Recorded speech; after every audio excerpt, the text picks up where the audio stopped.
Ассаламу алейкум, құрметті Сайрам телеарнасы Иман хабары көрермендері.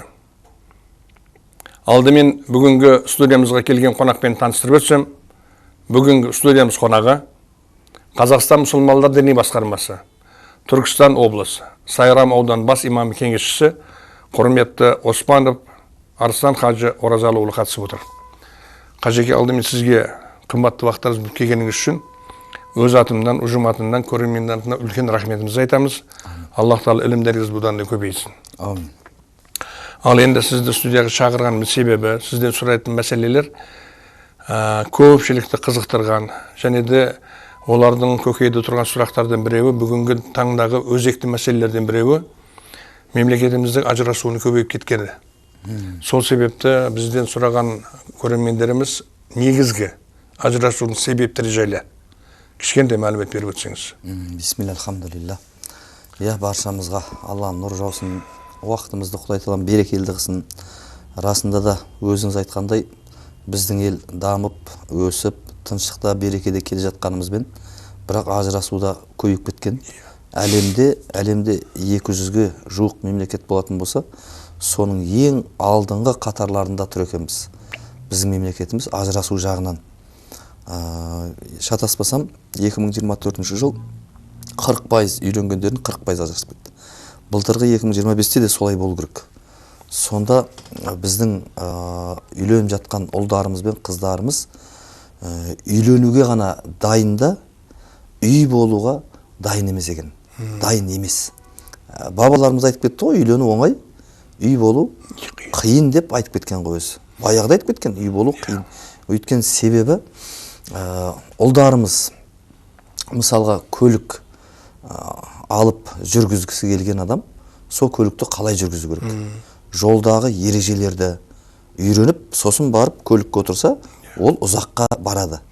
Ал ештеңе үйренбей көлікке отыратын болса, жүргізуге ұзаққа бармайды ғой ол.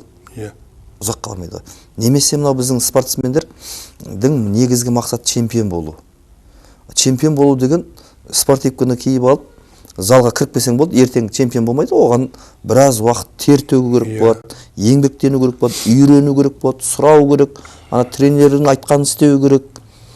Сөйтіп чемпион болады, жеде чемпион бола алмаса да, денесін келтіріп, өзін дені сау, мықты жігіттердің қатарынан болып кетеді. Бірақ оған да не керек болады? Уақыт, еңбек, үйрену, оған да тренер керек, оған да ұстаз керек деген сияқты барлық егін еккендерге де ақыл айтып отыратын не керек? Оған да күтетіні бар, қиыншылығы болады, жаңбыр жаумай қалатыны бар, басқасы бар деген сияқты үй болу да солай. Ал бізде қазір көп жастар тек қана үйленіп, тойдағы нәрселерге ғана бас қатыратын болдық. Дұрыс асаба, әдемі тойхана, жақсы дастархан, сол жердегі әдемі көйлек деген сияқты соған ғана дайындалатын болдық та. Жақында менің үлкен бір ұстазыммен кездесіп қалдық. Сонда айтады, жоқ, сол ұстазым туралы бір жігітпен кездестім. Сол жігіт айтады, ұстаз, ұлым өсіп қалды, бір қызға көзіміз түсіп отыр, тәтті шай ішіп алдық. Құдай бұйыртса, сол той жақындағанда сізге неке қидырып аламыз деп айтты дейді. Сонда әлгі үлкен ұстаз тұрып айтқан екен, ұлыңыз біреудің қызын алайын деп отыр ғой енді. Ана отбасын суырып, осы үйге әкелейін деп тұр ғой. Сонда ары қарай ер азаматтық міндеті туралы кітаптарды оқыды ма, оқымады ма дегенде, жоқ, ондай оқымады десе, онда кешіріңіз, мен неке қия алмайды екенмін. Сіздің балаңыз әлі дайын емес екен, біреудің қызын алуға әлі дайын емес екен деп айтты. Содан менің жүрегіме қатты әсер етті да, баламы шақырып алып, әлгі айтқан кітапты іздеп тауып, міне оқытып, ана бір ұстазбен нетіп, осы кітаптан сұрақтар болса жауап беріп етіңізші деп балам дайындадым дейді. Сонда бір ауыз сөз. Сізге сұрақ, Қажеке, менен гөрі халықтың арасында сіз көп жүресіз.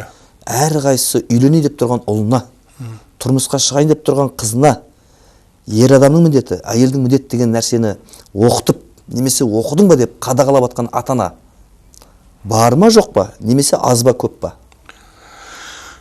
Жоқ деп айта алмаймын, аз болған шығар. Өте аз. Өте аз. Сондықтан ажырасудың негізгі себебі жарды дұрыс таңдай алмайды. Өзінше таңдайды. Сөйтеді да жаңағыдегі ары қарай ер азаматтық енді бірге тұрғаннан кейін проблемалар басталады ғой. Ол енді осының екінші негізгі себебін айтайын. Сіз ана оқиғаны білесіз. Шайтандардың жиналысын. Үлкені тұрып, не істедіңдер дегенде, мен бір мұсылманға арақ ішкіздім. Ой, керемет. Сенше, мен екі мұсылман төбелестірдім. Ой, тамаша. Сенше, мен бір мұсылманға ұрлық жасаттым деген. Ой, тамаша. Дегенде бір өтіріп, мен екі отбасын ажырастырдым деген кезде, міне, бергел. Жоғары шық. Міне, міне ең жоғары деңгейдегі еңбек деп, кімді мақтап жатыр? Ажырастырғандарды. Бір отбасын ажырастырған. Демек, отбасын құрған адамға сол отбасын талқандау үшін кімдер кірісейін деп жатыр? Соған еркектің сауаты жоқ. Әйел бала шағасын шайтаннан қорғау. Оны шайтаннан қорғау деген нәрсе отбасын сақтау үшін ғой ол. Осындай сауаттылық болмай тұр да. Біздің ұлдарымызда, қыздарымыз. Енді ер азаматтар айлап, апталап кетіп қалуы мүмкін. Ана әйелдің өзінде сауат болу керек қой. Бүгін таңертең Абайдың 41-ші қара сөзін оқыдық. Мешітте жамағатпен талқылап оқып шықтық бүгін таң намазында. Сонда келеді. Абай айтады да, әттең-ай дейді да.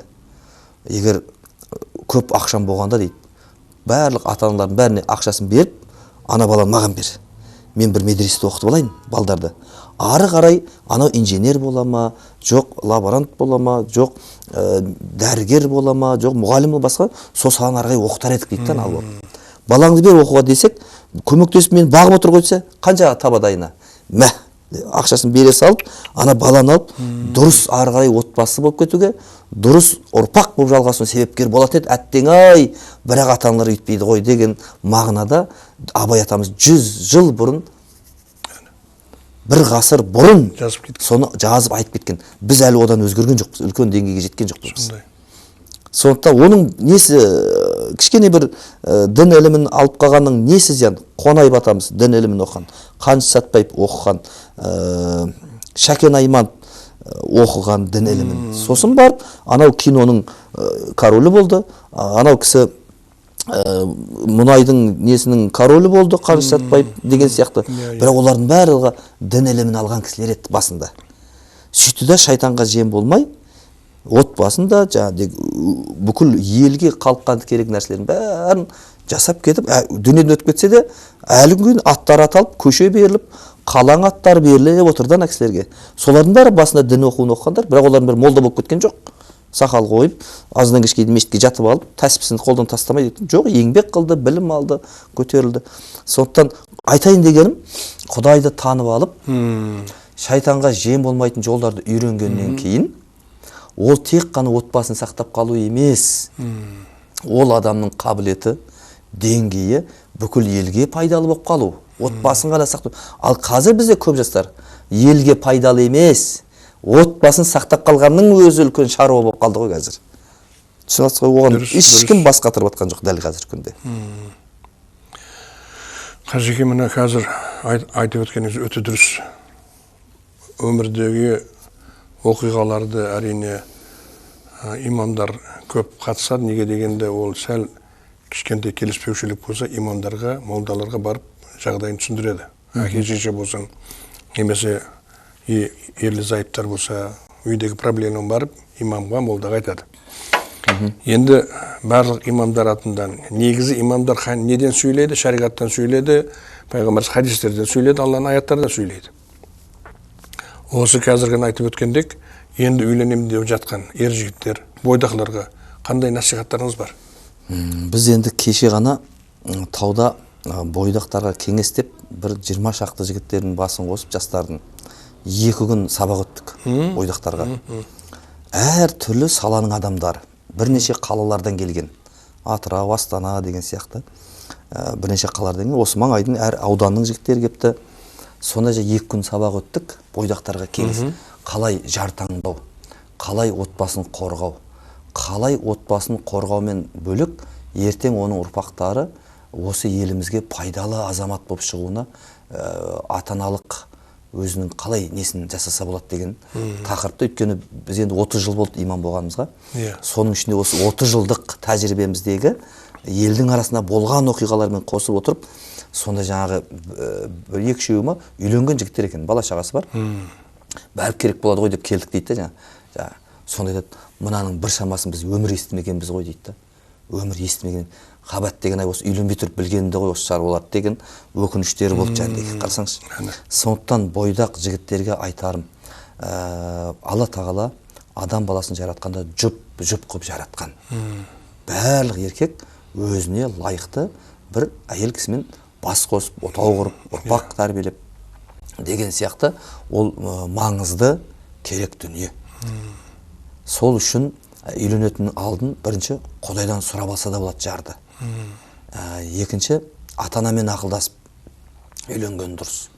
Үшінші мына қағиданы бойына әбден сіңдіріп алу керек. Жігіт қандай болса, соған сай әйел нәсіп етеді. Мынандай қағида бар. Әйеліңізді бөтен біреуге жамандамаңыз дейді. Қағидада. Неге десе, біріншіден әйеліңді жамандау арқылы өзіңді жамандаған, өзіңді төмендетіп отырсың дейді. Ал ертең ақыр жамандап отқаннан кейін ертең ажырасып кететін болсаң, онда біреудің әйелінің айыбын ашып отырсың дейді. Сондықтан еркек сауатты болу керек. Ол тек отбасын асырап қана емес, әйел балашасын қорғау керек. Ал ол үшін сауат керек қой, қалай қорғаймыз, неден қорғаймыз, кімнен қорғаймыз деген сияқты.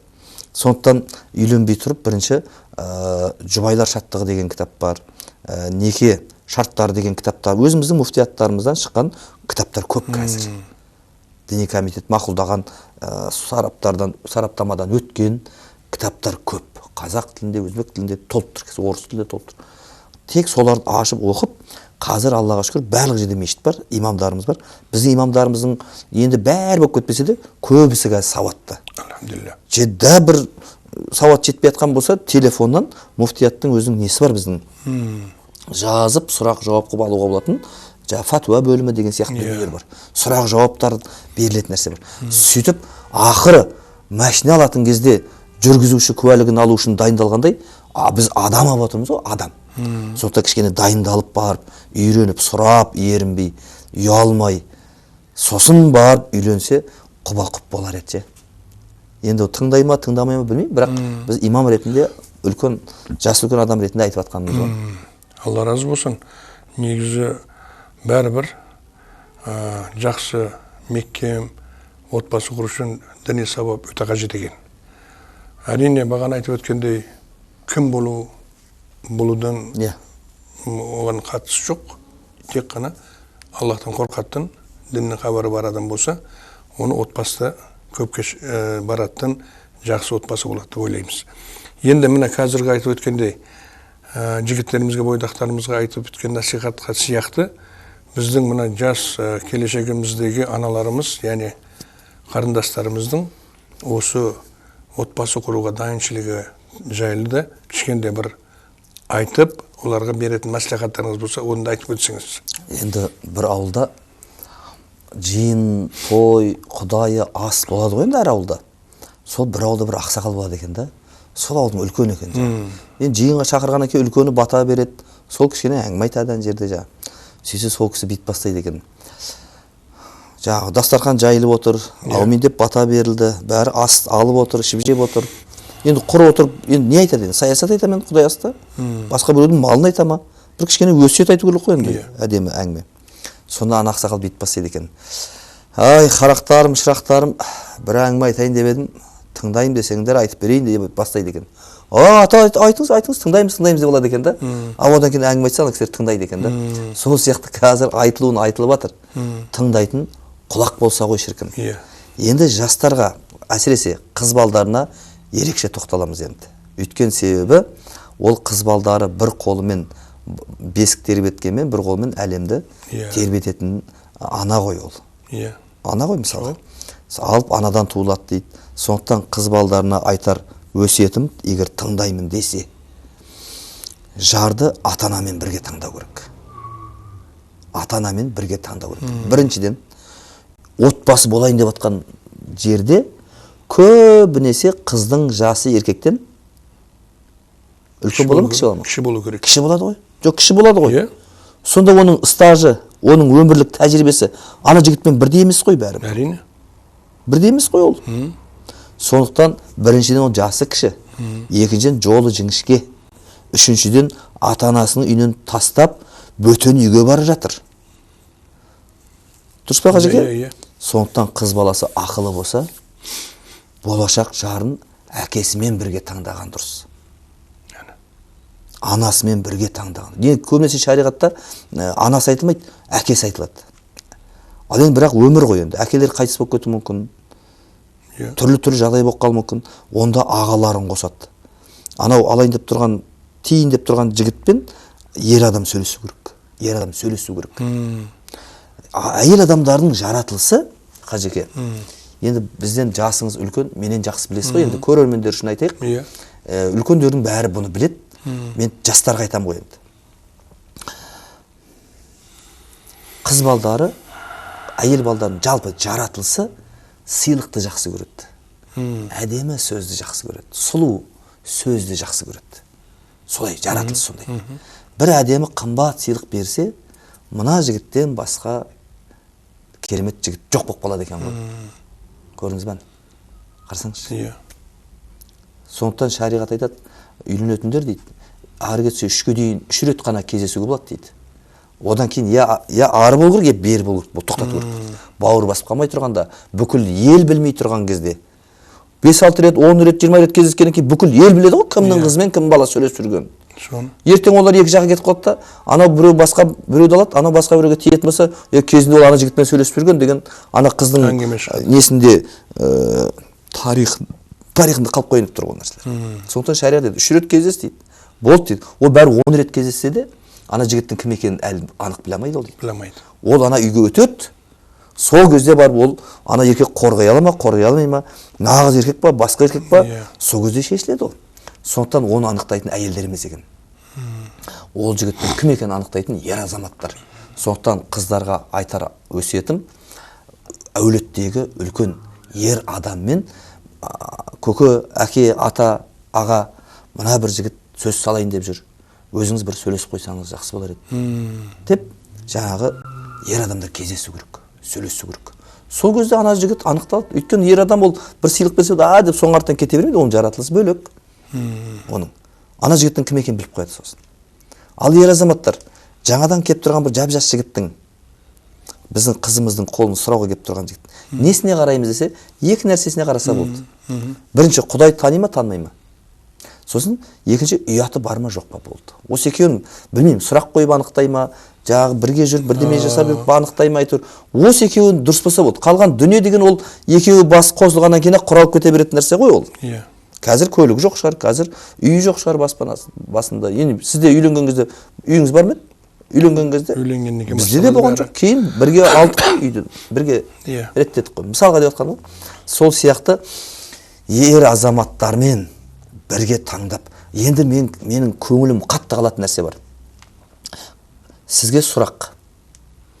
Жар таңдаудың 3 жолы бар.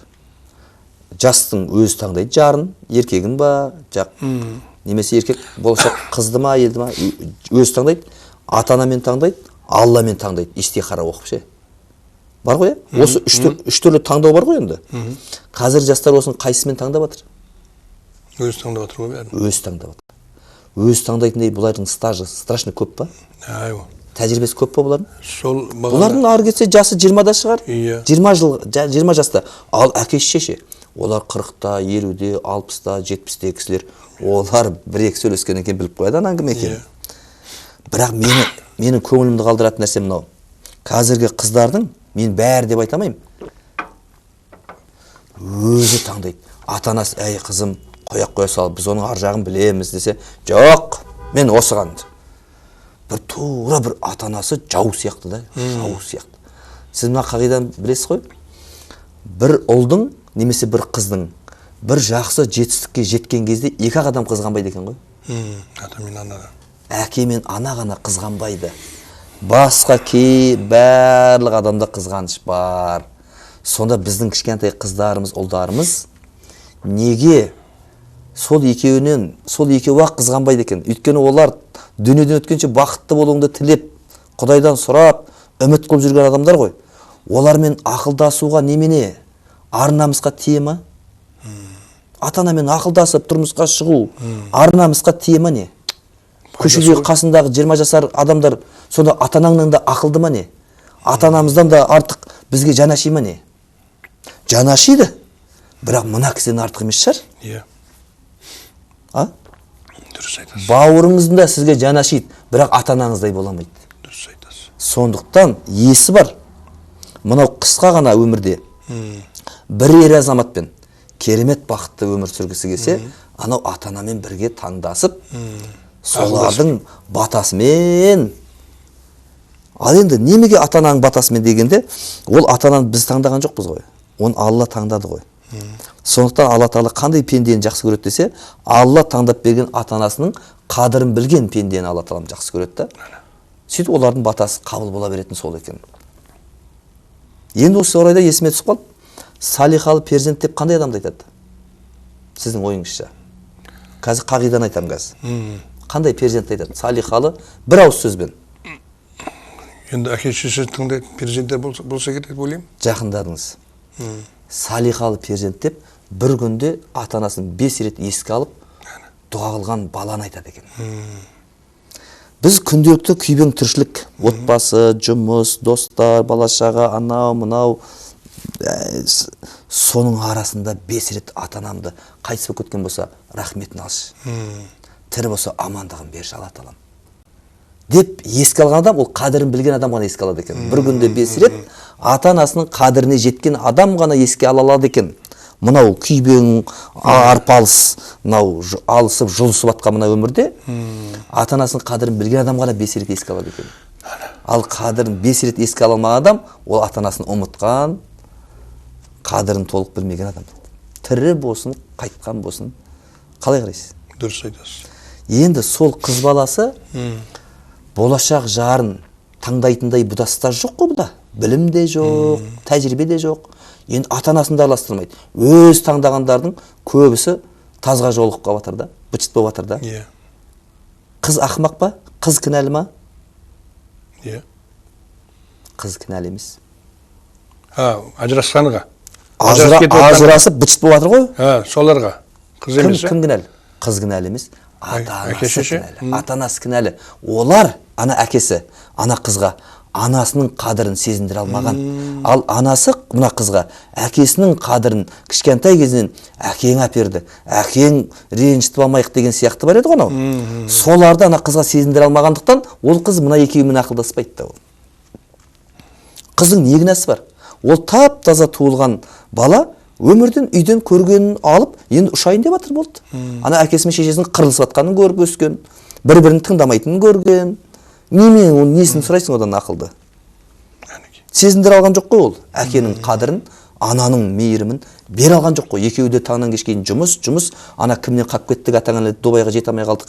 Ана кім машина қойды, жаңа машина, соған жетуіміз керек. Ол қараған жоқ қой ана, ол мен қызға қараған жоқ қой.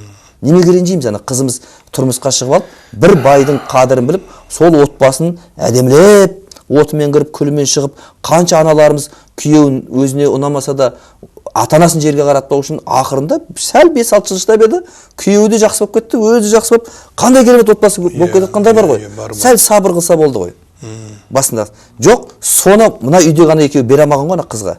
Ол қыз үйде көрген нәрсемен ұшып бара жатыр ғой, басқа отбасына қарай.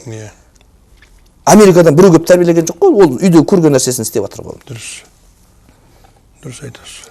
Ал әкесі мен анасы мейірім бере алған болса ше, ана қыз ата-анасының рұқсатынсыз жаққа шыға алмай қалады. Ал ата-анасының рұқсатынсыз көшеге шығып жатқанға қыз кінәлі емес, ана екеуі кінәлі. Біз кінәліміз. Соған ата-аналық немізді бере алмаған. Себебі қазір қоғамда, мүмкін мен қателесіп отырған шығармын, қазір қоғамда ата-аналар бала тәрбиелеп отырған жоқ. Бала бағып жатыр. Біз бала бағып жатырмыз әшейін. Мә тамақ, мә мегабайт, мә айфон, мә машина, мә. Тек бағып жатырмыз. Тәрбие беріп жатқан жоқпыз. Тәрбие деген балам үйтпе, так сөйтпе емес екен. Үйде біз әйелімізбен қандай қарым-қатынас сол екен. Мен ата-анаммен қандай қарым-қатынас сол екен. Мен достарыммен қандай қарым-қатынас сол екен. Мен көршімен қандай қарым-қатынас, ағайынмен қандай, жетім жесірге бар шапқылап жәрдем беріп жатырмыз. Мынау осы тәрбие осы. Әкесін көріп жүр, не істеп не қойып жатыр? Анасын көріп тұр, мәмілесі қандай анасының күйеуімен, ата-енесімен, ағайындармен, достармен, басқалармен. Солай ғой өмірді өзіңіз жақсы білесіз ғой мысалы. Сондықтан бүгінгі күнде біздің қоғамымызда ажырасудың басты себебі ұлдарымыз дайын емес, қыздарымыз дайын емес күйінше олар үй болып жатқан жоқ, үйленіп жатыр әшейін. Мақсаттары үйленіп еді, үйленді, әдемі той өтті, күшті қымбат тойханада. Анау қалаған әншісі келіп әнін айтты, қалаған асабасы сөзін айтты, биледі, торт жеді, басқа жеді, мақсатына жетті. Болды, бір аптадан кейін, 2 айдан кейін, 6 айдан кейін олар арғай мақсат қойған жоқ қой олар. Жақсы ұрпақ тәрбиелеу, қиыншылықты бірге көтереміз, бірге үй аламыз атасына, бірге жүріп, көлікті аламыз. Ол мақсат ол емес еді ғой. Мақсат үйлену еді ғой, үйлену еді ғой. Ол үйленді, бітті, үйленіп болды. Ал егер үйде әкесі мен анасының қадірін біле алған ұл мен қыз, еш уақытта мына екеуін жерге қаратпау үшін бүкіл қиыншылықтарға шыдап беріп, сәл шыдап берсе болды, Алла тағала риза болады да, арғай жарық қылып, одан үлкен керемет нәрселер берейін деп тұрған еді негізінде. Сол бір кішкентай ғана сынақтарға сабыр қыла алмай, ана екеуін қадірін білмейді, сол ол жерге ұрылып жатыр ма, жұрт мазақтай ма, енді жүрегі ауырып, ішінен тым. Білесіз ба? Біз мешітте имамбыз ғой. Көп ата-аналар келеді, жұртқа айтамаймыз дейді. Ішіміз өртеніп баратыр дейді. Сырты бүтін, іші түтін. Өтте көп ата-аналар. Әшейін өтірік жұртқа күліп, әшейін өтірік істеп жүр.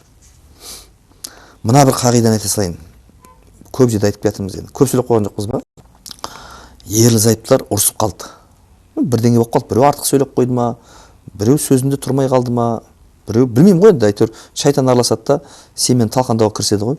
Егер екеуі де Құдайды танып, діни сауатты болғанда, шайтан олардың ортасын талқандай алмайтын еді да негізінде.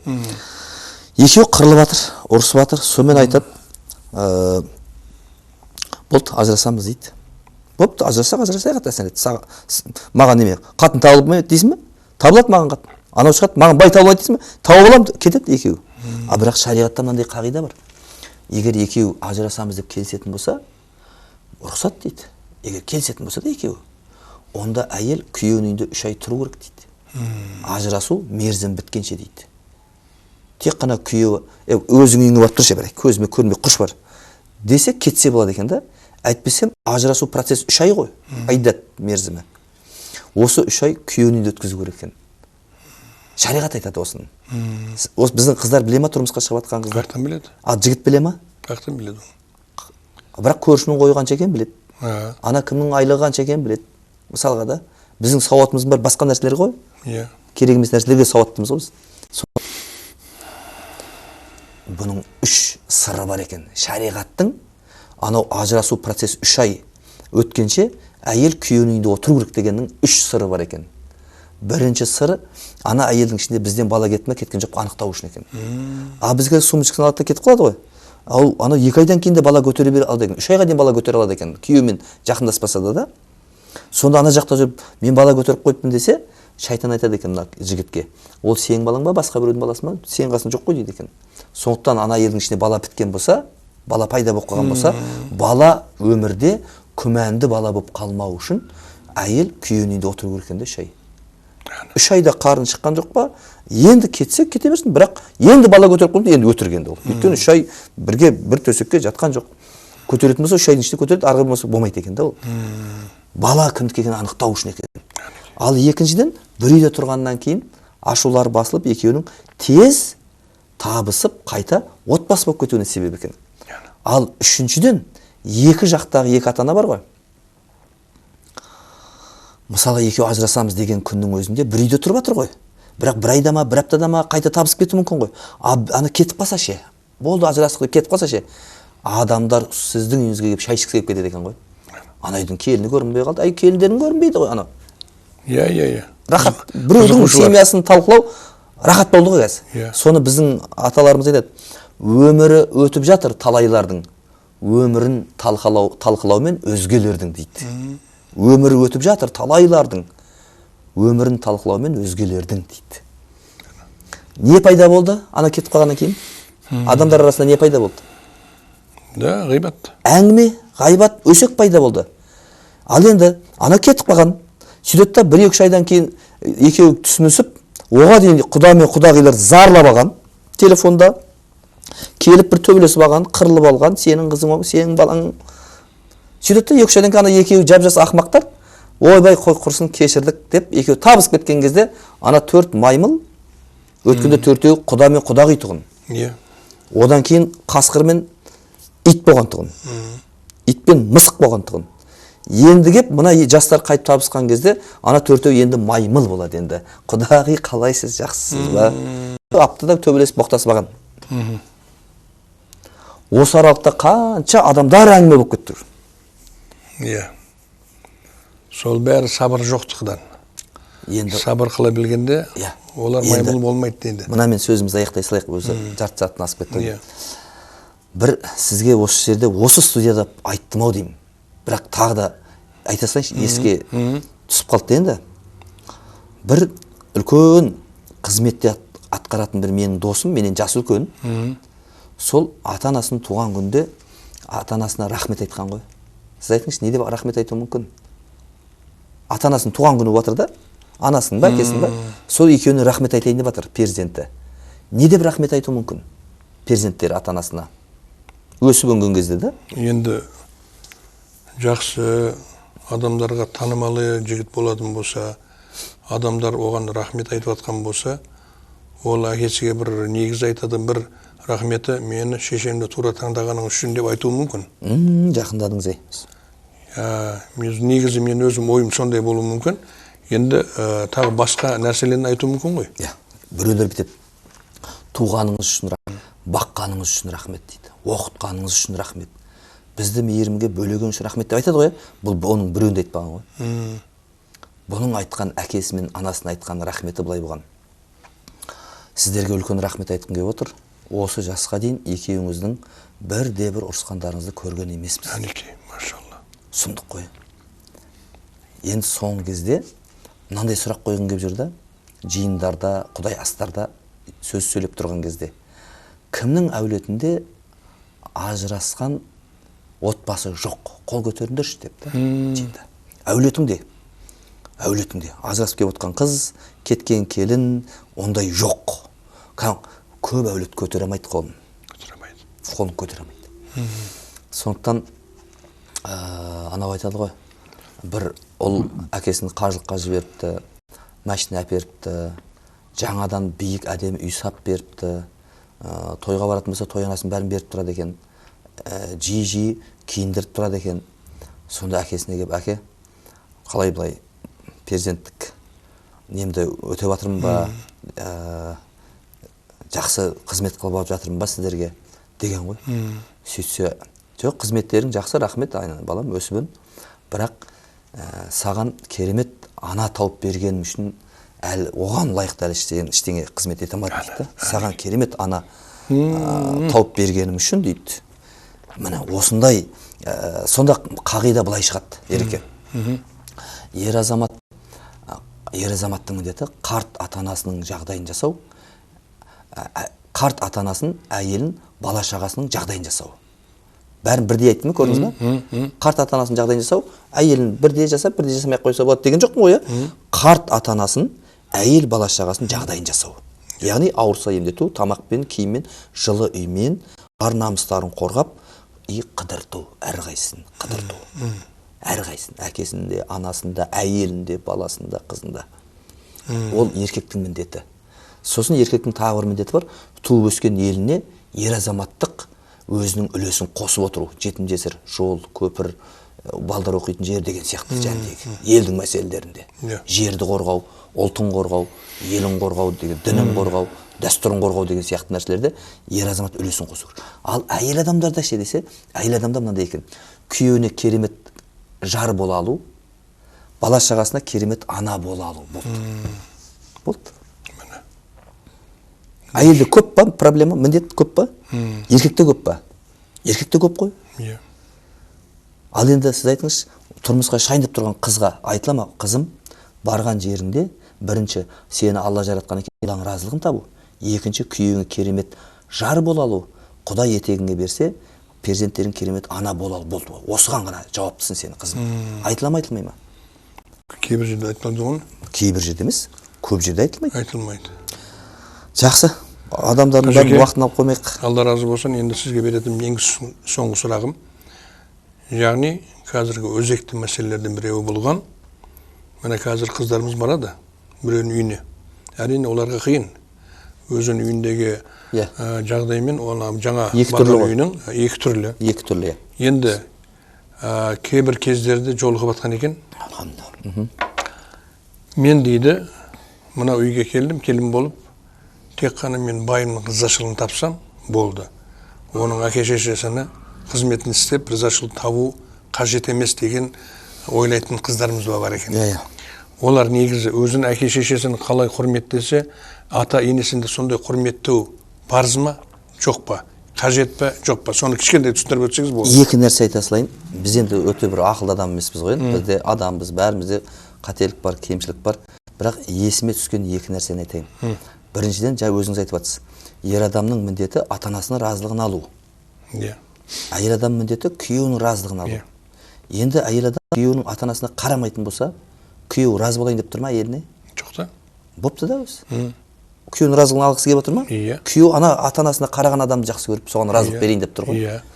Мен ата-анама қараса, мен разылық берейін деп тұрмын ғой. Енді ақылға саған адам ғой да. Екіншісі болған оқиға. Өзі анау қыз баласы екі жақты ойлайды. Ұлдар өз елін ғана ойлайды. Қыз балдар екі жақта тұрмысқа шығып кетсе де, өзі бәлен жыл тұрған үйді уайымдап отырады, мына жақта да уайымдап, екі жаққа да үлгеріп, екі жақтың да жағдайын жасап отқан қыз балдар бар. Тұрмысқа шығып кетсе де, екі жақты реттеп отырады. Алла тағала барлық әйелге қабілет берген, шама берген, мүмкіндік берген, екі жақты да реттеп отыруға керек болатын болса. Біз келе сол ойы, мақсаты басқа жаққа кетіп қалды да, біраз нәрсе қалып қойып жатыр да. Сонда бір қыз анасын сағынып кетіп, үйдегі енесіне айтады, анашыма барып келейінші дейді. Енесі, ой, барып кел дейді. Сонымен ерте тұрып, білмеймін, қатты барғысы кепті да, ерте тұрып барып қалған ғой. Ауылда тұрады екен. Сөйтіп ауылына келіп қараса есік құлттаулы екен. Ворота құлттаулы да. Бірақ ворота болғанда анау 2 метрлік, 3 метрлік мысықты өте алмайтын емес. Тесігі көп, қарапайым семья ғой енді. Сөйтіп есік қақса ешкім ашпайды. Ұйықтап жатыр екен бәрі. Ерте барып қалған ғой таңертең. Сөйтіп шешесі шықты дейді. Шешесі шықты да зорға құдықтан су алып, самауырға су қойып, от жағып, таңғы шайын қойып жатыр екен. Бұл енді газ жоқ ауылда. Сонда бір уақытта баласы тұрды дейді. Әй, келін ағып тұрмай жатыр десе, қойшы мама, шаршап жүреді, ұйықтап алсын деп. Сонымен мамасы бар. Бұл енді уже ішке кіре алмай қалдым дейді. Ана көріністі көргеннен кейін ішке кіре алмай қалдым дейді. Сонымен тұрып қалдым біраз дейді. Және шешемнің еңбек қылып жүрген, келіннің ұйықтап жатқанын үстіне барып қалсам, анам көңілі неғып қалады деп, сабыр қылып, қатын тұрғанша күттім дейді, ана келін тұрғанша күттім. Інісінің әйелді. Сонымен жаңағы шай қайнаған, әй, келін қайнады ғой деп, сонымен енесі шай дайындап қойды дейді. Келін керіліп, созылып тұрды дейді. Сөйтіп бәрі шайға отырған кезде бар есік қағылады. Сөйтіп ашқан, ой, қызым келді деп. Сөйтіп енді сол жерден кейін артқа қайтуға. Сонымен отырады да бір кесе шай ішеді да, мама сізді көргім келіп еді, көрдім ғой. Міне кішкентай сыйлығым, анау мынауым. Рұқсат болса мен енді үйіме қайтайыншы деп жаңағы көп отыр. Ай, сен қонып кетсейші енді десе, жоқ, асығыспын деп. Жолда дүкенге кіреді. Әдемі нәрселерді алады. Сөйтіп өзінің енесінің алдына келіп, мені кешіріңізші, сізге дұрыс қызмет ете алмай жатыр екен ғой, батаңызды беріңізші, мені кешіріңізші деп жылап дейді ғой. Түсіндіңіз ба? Түсіндім. Ана өзің көрді да. Ал сіз айтып жатсыз, ата-енесіне қызмет қылмай қойса болады екен ғой деп. Иә? Өз үйіндегі келінше, өзінің әке-шешесіне қызмет қылу керек па, керек емес па? Қараңыз. Деген сұрақ келмейді ғой бізге ше, андай сұрақ келмейді ғой. Иә. Алла разы болсын қажет. Негізі сана сезім бар келін, сіздің қазір берген жауаптарыңыз тура түсініп алды деп ойлаймын. Иә. Әрине. Қыздарымыз өз әке-шешелерге тек қана рахмет келтіретін қызмет істеуіне, сол барған жерінде әрі күйеуіне, әрі ата-енесінің қызметін істеуіне Алла нәсіп етсін. Енді қараңыз, тағы бір нәрсе еске түсіп қалды да. Тұрмысқа шығайын деп тұрған қыздар түнде тұрып 2 рәкат намаз оқып та. Қиын емес қой намаз. Алла тағалам сондай бір иманды, жүрек кең, пейілі кең азаматпен басымызды қоса көрші. Ата-анасы батамызын беріп, бізге жол бағыт беретіндей, кемшілігімізді кешіріп, жақсы нәрсе жолға сілтеп, сондай бір керемет әулетпен келін болып түсуін нәсіп етші. Сол әулеттің ертеңгі ұрпағын жалғастыруда елдің де қызметін жарайтын ұрпақ туатындай бізге де аналық қасиет берші. Сұраймыз, сұрамай ма? Сұрау керек. Сұрамаймыз ғой біз. Біз тек қана мешітке жайнамаздың үстіне шығу үшін үйден біреу аварияға түсу керек, реанимацияға түсу керек, біреу түрмеге түсу керек, біреу бір бәлеге ұрыну керек қой. Сол кезде жайнамаздың үстіне шығамыз, сол кезде мешітке қарай жүгіреміз ғой сонда. Қарсаңшы. Аллах Тағала Жақсы. бүгінгі сұхбатымыздан көпшілік өзіне жараса керек нәрселерін алады деп ойлаймын. Ең керегі мына үйленуге дайынкершілік көріп жатқан жас жігіттеріміз және де күйеуге шығуға дайынкершілік көріп жатқан қыздарымызды Аллах Тағала сана сезімін биік қылып және де кішкентай болса шариғаттан хабары болатын перзенттер болуын Алла нәсіп етсін. Сізге тағы бір рет үлкен рахмет, Алла разы болсын сізден. Ілімдеріңіз бұдан да көбейіп, Құда қаласа елге, халыққа, дінімізге қызмет етуді жаратқан иемді өзі сізге күш қуат берсін. Рахмет, Алла разы болсын. Міне, құрметті көрермендер, бүгінгі хабарымыз өз мәресіне жетті. Сол себепті сіздермен қоштасып отырып, барлығыңыз отбасыңызды Аллах Тағала тыныштық, амандық, есендік ата етсін. Келесі hafta эфир арқылы кездескенше сау, сәлеметті болыңыздар. Ва ассаламу алейкум ва рахматуллахи ва баракатух.